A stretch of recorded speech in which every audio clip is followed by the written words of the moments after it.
The overwhelming majority of scientists in the world agree there is a looming climate crisis. The rising temperature of the globe has been linked to more frequent severe storms.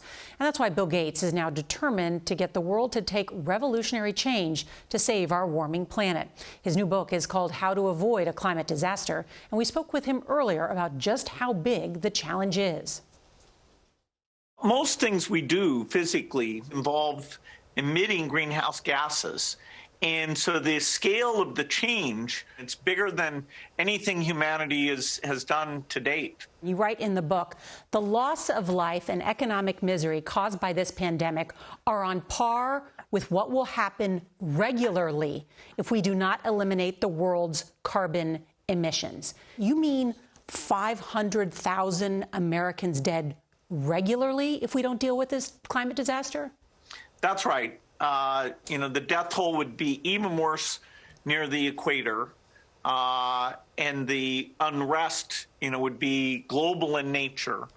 And sadly, you couldn't just invent a vaccine, so you've got to start work now to avoid those terrible consequences much later.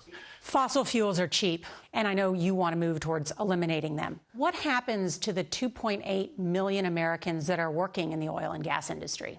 This is a 30-year transition, and there's lots of clean jobs that can be created in those same locations. The total number of jobs will actually go up. There may be some places there's dislocation, and so as we budget, we have to think about those affected communities as well as funding the innovation and deployment. Let's turn now to the pandemic. Do we need to create a new vaccine for these Brazilian and South African variants? The discussion now is, do we need to get a super high coverage of the current vaccines, or do we need a third dose that's just the same, or do we need a modified vaccine? And all 5 of the companies are looking at making that modification and adding that in. Do you mean that you would get a booster in addition to your first 2 shots? Yeah, but still circulating. We might need something that takes this new shape of the spike protein and is more tuned to that. So you might need a third shot this year. Bill Gates, such a pleasure to talk to you. Thank you. And you can watch our full interview with Bill Gates on cbsnews.com/Gates.